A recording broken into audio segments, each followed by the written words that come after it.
Welcome back to the series where I rank Civ 6 city-states by how historically accurate or appropriate I deem their suzerain bonus to be.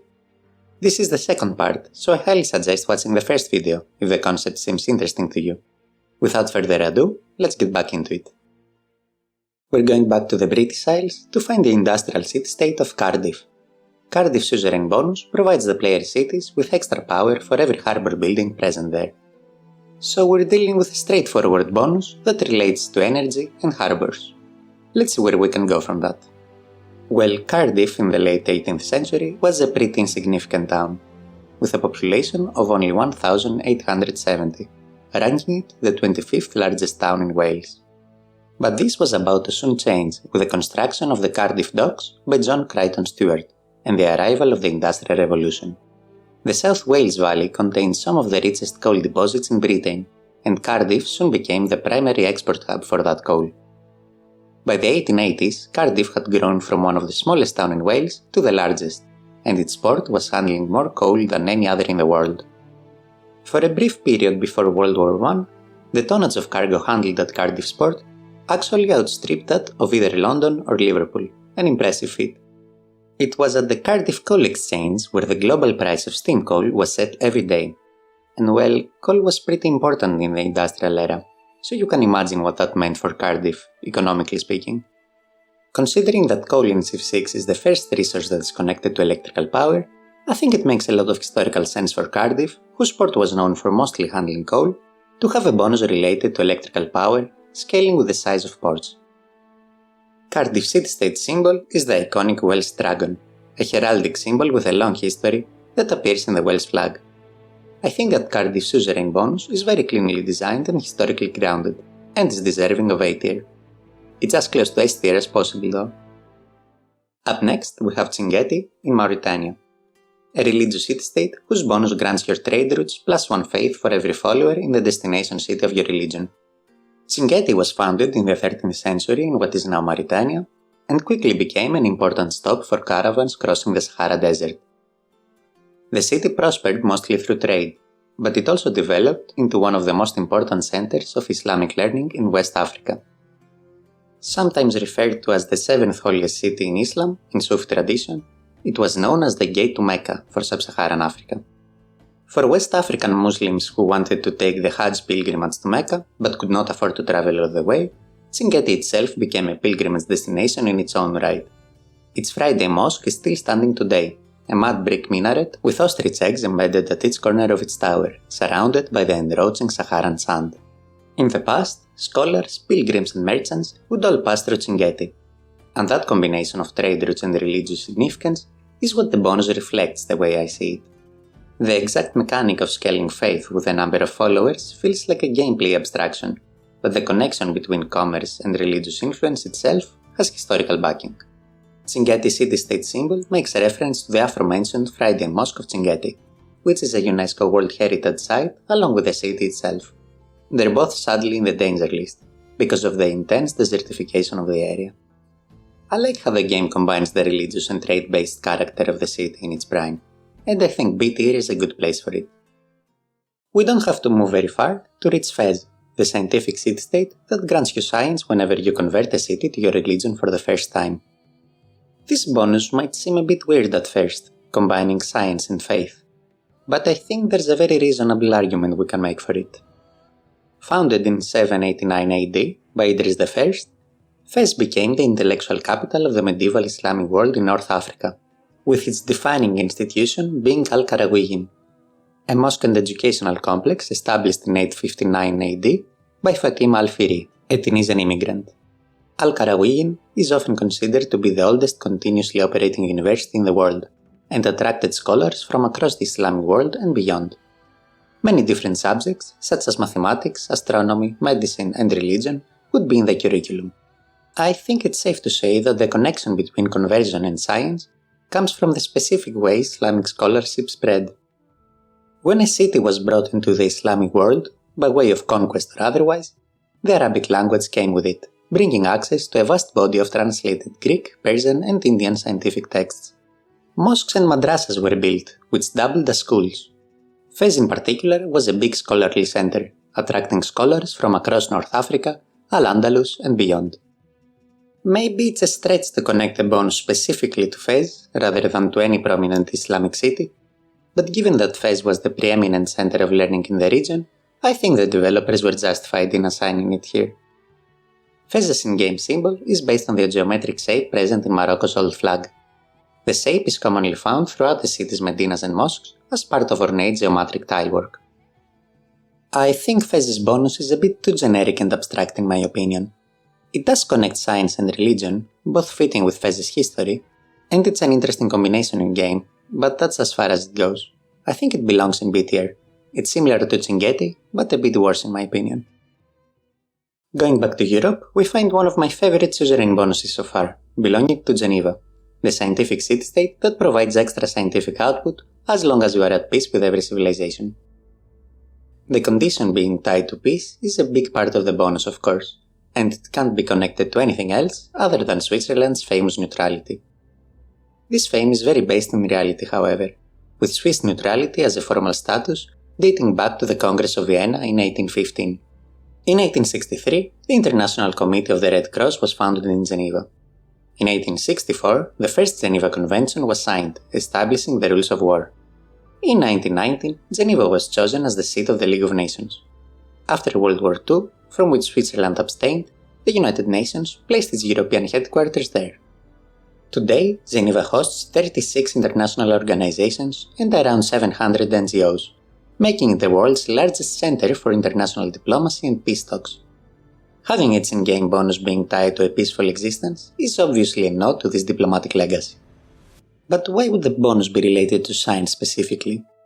Well, my explanation is simply CERN.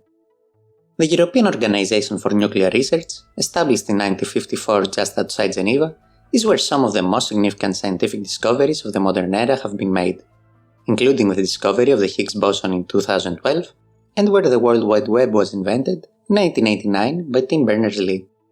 The founding of CERN itself was one of Europe's first efforts for a peaceful coexistence after the horrors of World War II.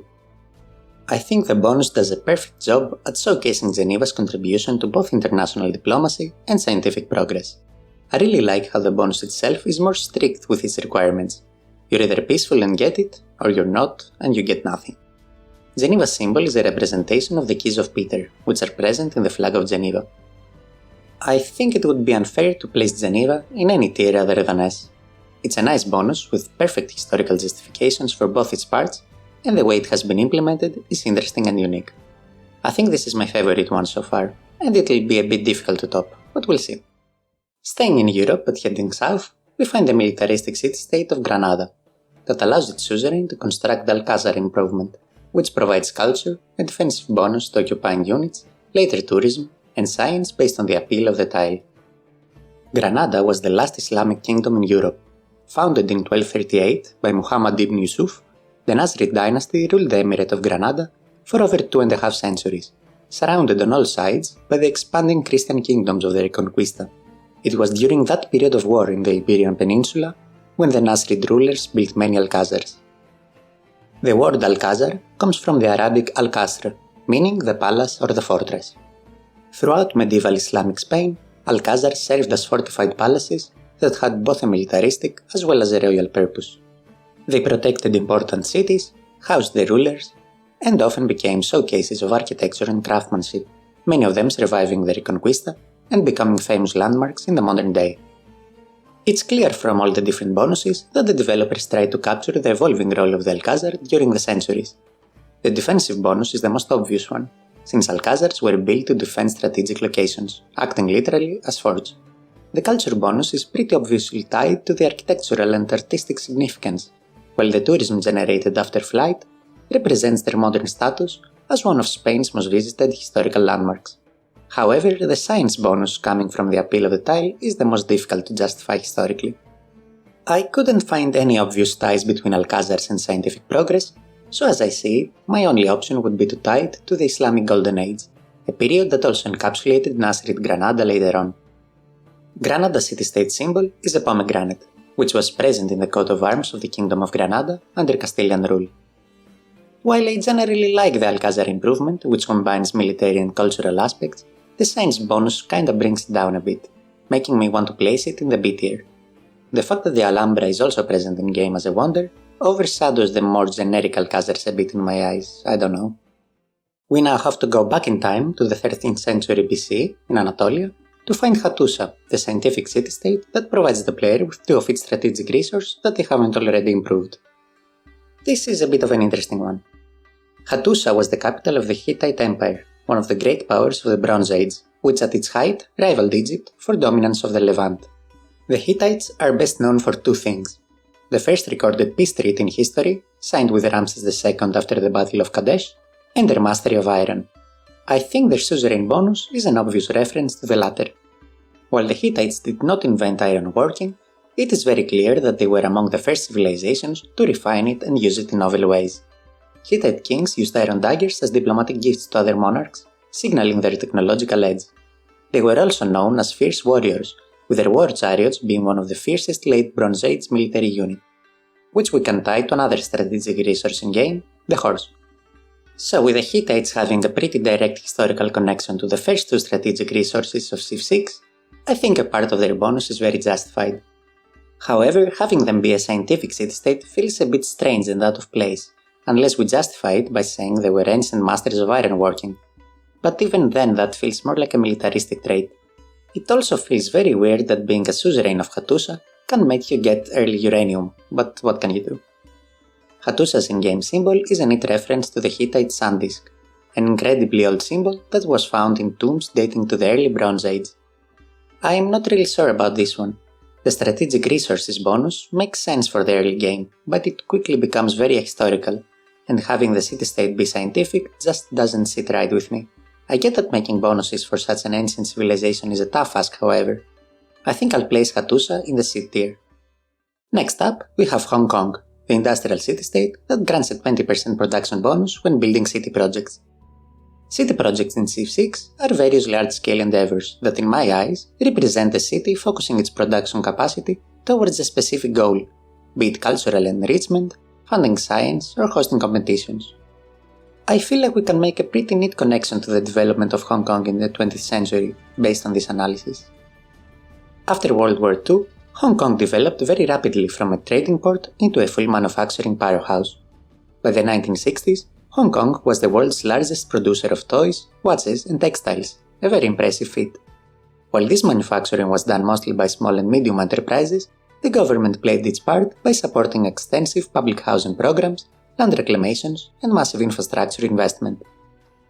While Civ 6's city projects themselves maybe don't map one-to-one, I think the bonus is a nod to this environment that existed during that period of rapid growth in Hong Kong, a representation of a city with a highly organized, coordinated productive capacity that could punch well above its weight.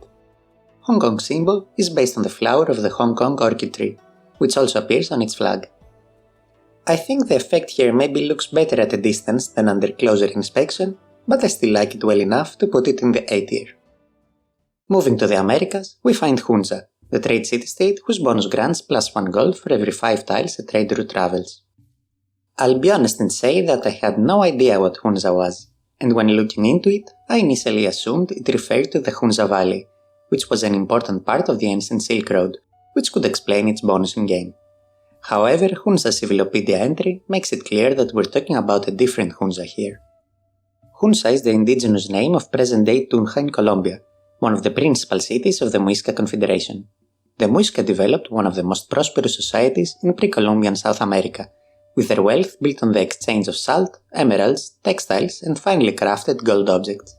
Instead of a centralized empire, they maintained an extensive network of trade between settlements across the Andean highlands, which could explain the bonus they provide to trading. To add to the explanation, there is the fact that the Muisca people were very rich in gold. In fact, the legend of El Dorado is heavily associated with the Muisca, with the Spanish colonizers being awed by the sheer quantity of gold and how it was used by the Muisca elite.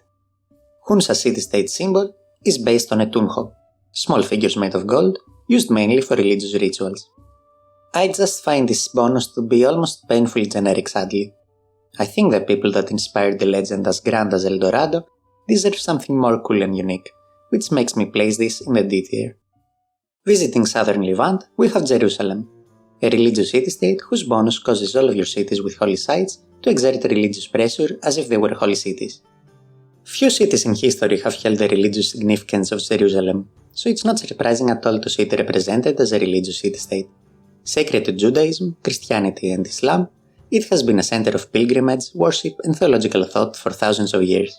It is the location of the first and second temples, the site of Al-Aqsa Mosque and the Dome of the Rock, from where the Prophet Muhammad is said to have ascended to heaven during the night journey.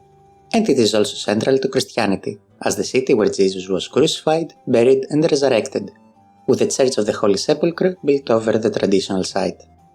I think the bonus captures the idea of what Jerusalem represents pretty accurately, if not a bit gamey. It doesn't give you more faith, but it amplifies the religious pressure your cities already exert, turning them into centers of religions themselves. Jerusalem's symbol in game is the Lion of Judah, a Jewish cultural symbol associated with the tribe of Judah. Jerusalem's bonus is not bad at all. It's one of the best out of all the religious city-states in Civ 6, and the city's history can back it up, so I think it deserves the A tier.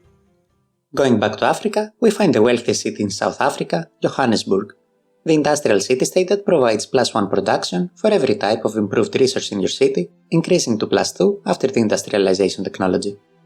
Okay, so it's a bit difficult to talk about Johannesburg without first talking about the thing that made it exist in the first place. The discovery of gold on the Witwatersrand in 1886 and the gold rush that followed transformed what had been open grassland into one of the fastest growing cities in the world at the time. Mining quickly became the foundation of Johannesburg's economy, while the surrounding region developed into one of the world's largest producers of gold and other minerals. I think it's fair to say that the reason of Johannesburg's rapid development was almost entirely based on the exploitation of natural resources. I think this explains the bonus quite well, but not perfectly. Maybe it would have been more appropriate to reward the production bonus to mines instead of resources in general, but the bonus increasing with industrialization is a nice touch. Just like we saw with Auckland, it makes a lot of historical sense, since Johannesburg's prime was arguably in that era of rapid technological advancement. The city's gold industry was actually saved by the MacArthur Forest cyanide process developed in the 1880s, which allowed extraction of gold from pyritic ore that had previously been unworkable. Johannesburg's in-game symbol is a fret couped, an interlaced lattice design that can be found in the city's flag. This effect is a bit of a mixed bag in my eyes. As we saw, gold was actually the most important feature of Johannesburg, but gold is not a resource in Civ 6, so there is a bit of a disconnect.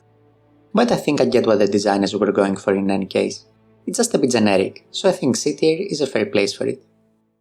Heading to Afghanistan, we have its capital city, Kabul, the militaristic city-state whose bonus doubles the experience your units gain from any battle that you initiated. Kabul has occupied a strategic position between Central Asia, Persia, and the Indian subcontinent for more than 2000 years.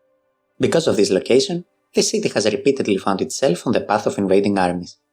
Alexander the Great, Arab Caliphates, Genghis Khan, Timur, the Mughal Empire, the British Empire twice, the Soviet Union, and the United States all have tried to conquer it and failed. As a result, Afghanistan has a long military history and has been nicknamed as the Graveyard of Empires, because even the world's greatest superpowers have repeatedly failed to conquer it. The experience bonus reflects a warrior culture that has spent centuries learning how to fight effectively by being constantly required to, against enemies who consistently underestimated what they were walking into. I do, however, have a major caveat, in that I think the bonus would work better if it was given for defending units, rather than attacking ones, since it would reflect the actual history more that way. Kabul city-state symbol is probably based on the minbar, a place where the imam stands to deliver sermons, which is also present in Afghanistan's national emblem. For me, Kabul's effect is so close to perfect, but falls short because, as I mentioned, I think it would be better if the bonus was given to defensive units. Other than that, it's a very fitting bonus, so A tier is perfectly fine for it. Traveling to the Indian Ocean, we encounter Kandy, the capital of Sri Lanka, represented as a religious city-state whose bonus provides a relic every time you discover a new natural wonder, while also giving plus 50% faith from all relics. I said earlier that Jerusalem has one of the best religious effects in Civ 6, but I think Kandy's is the actual best. And to explain it, it's first important to focus on the temple of the Sacred Tooth relic. According to Buddhist tradition, the Sacred Tooth relic was retrieved from the Buddha's funeral pyre in 543 BC, brought to Sri Lanka in the 4th century AD, and since then it has been an artifact that legitimizes the right to rule. This is potentially the most literal translation of historical fact into suzerain bonus so far. Kandy's bonus gives relics and amplifies the faith they generate, and traditionally, Kandy was a city whose religious identity has been derived from possessing this extraordinarily powerful relic. As far as the connection to natural wonders, I have another very satisfying explanation for that as well. If you've seen my video about how the Mahabodhi temple's history was translated into Civ 6, you may remember that one of the first and direct descendants of the original Mahabodhi tree in Bodh Gaya was the Jaya Sri Mahabodhi in Sri Lanka. At more than 2,300 years old, it is undeniably one of the most important religious natural artifacts and is a UNESCO World Heritage Site, so even that part of the effect has a potential tie to real-world history.